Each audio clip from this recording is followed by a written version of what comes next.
Tiga. Assalamualaikum warahmatullahi wabarakatuh. Waalaikumsalam warahmatullahi wabarakatuh. Gimana kabarnya teman-teman semua?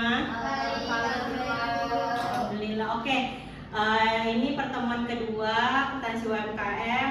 Sebelum saya masuk ke materi, saya absen dulu ya.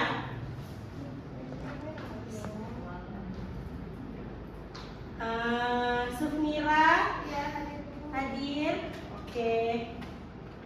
Mutiara, Hadir, Bu. Nadia. Mana Nadia? Ada, Bu, sakit. Oh, oke, Nadia sakit. Lagi musim hujan ya, jadi sakit Nadia. Benar. Putri Yuliandari, Hadir, Ibu. Fadel. Oke. Satu berarti yang nggak hadir ya. Iya, Bu. Nadia aja. Oke, teman-teman, kalau di minggu lalu kita udah bahas kontrak perkuliahan dan juga RPS, maka di minggu kedua ini kita akan membahas tentang akuntansi usaha mikro, kecil, dan menengah. Kenapa UMKM perlu melek akuntansi? Ayo, kira-kira Fadel, tinggal. Oh, silakan Putri aja. Silakan Putri yang jawab. Ya, Bu, izin menjawab. Kenapa UMKM perlu melek akuntansi? Karena ketika UMKM melakukan transaksi di bisnisnya itu perlu pencatatan berbasis akuntansi, Bu. Benar sekali Putri. Terima kasih ya Putri sudah menjawab.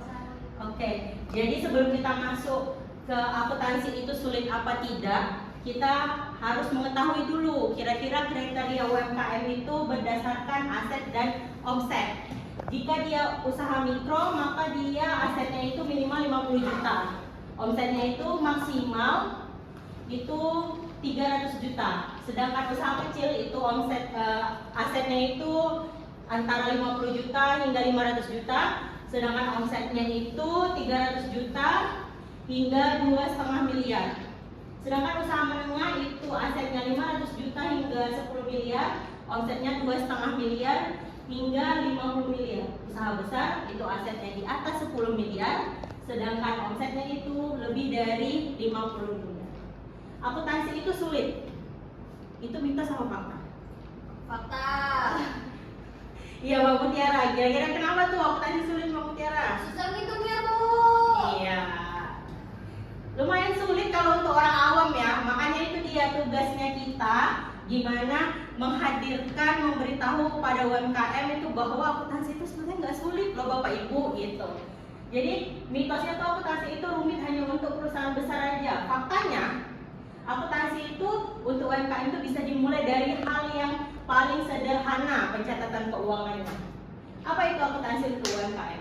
Sebuah proses mencatat, mengkelompokkan, meringkas semua transaksi uang, pemasukan dan pengeluaran yang terjadi di dalam suatu usaha. Tujuannya apa?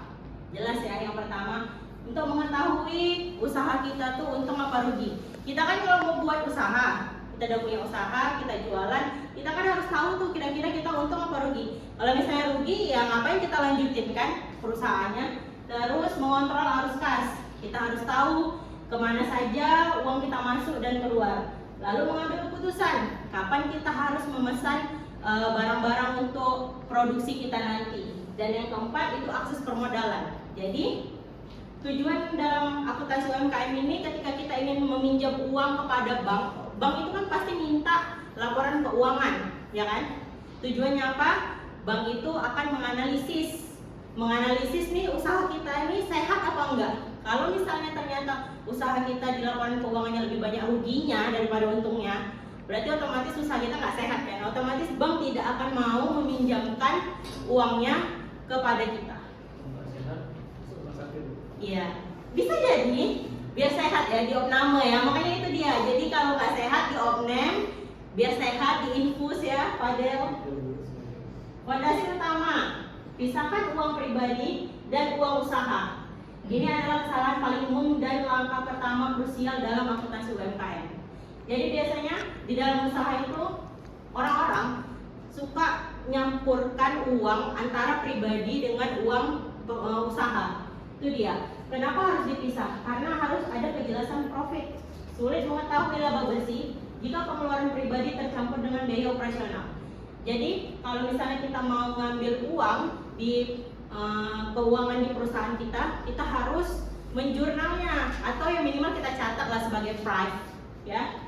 Lalu menganalisa kesehatan usaha, bagaimana kita tahu usaha itu sehat jika uangnya dipakai untuk kebutuhan rumah tangga.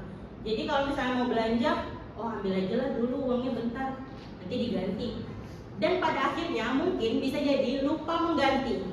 Jadi kita mencatatnya sebagai apa tuh jadi kira-kira? Tiba-tiba uangnya nggak ada, hilang uangnya.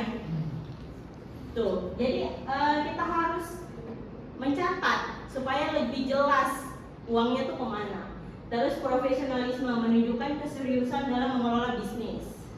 Lalu ada solusi praktisnya, buka rekening bank terpisah khusus untuk usaha. Jadi rekening bank kita dengan rekening untuk usaha kita itu berbeda. Lalu siapkan dompet atau laci kas terpisah untuk transaksi tunai usaha. Dompetnya juga dipisahin, bukan hanya rekeningnya aja yang dipisahin, tapi dompetnya juga dipisahin. Lalu jika terpaksa memakai uang usaha untuk pribadi, catat sebagai pengambilan pribadi atau private. Nih, ada 2 buku ajaib untuk memulai. Yang pertama buku kas. Mencatat semua uang yang masuk dan keluar setiap hari. Formatnya sangat sederhana. Misalnya teman-teman membuka sebuah usaha. Modal awalnya itu adalah 1 juta. Dihitung sebagai pemasukan. Lalu teman-teman membeli bahan baku, misalnya teman-teman membuka usaha goreng pisang. Nah, itu kan berarti teman-teman harus membeli bahan baku, pisangnya, tepungnya, itu dicatat sebagai pengeluaran 300.000. Saldo teman-teman sisanya 700.000. Lalu teman-teman ada yang beli pisang gorengnya 10 kotak, dapatlah 500.000. Lalu saldo terakhirnya adalah 1.200.000. Lalu yang kedua adalah buku stok barang, mencatat jumlah barang yang masuk dan keluar. Lalu penting mengkontrol persediaan dan menghindari kehilangan. Ketika kita sudah mencatat persediaan, kita sudah mencatat pemasukan, mencatat pengeluaran, diharapkan kedepannya tidak akan ada kehilangan dan bisa mengontrol persediaan. Kapan kita harus membeli lagi bahan baku tersebut?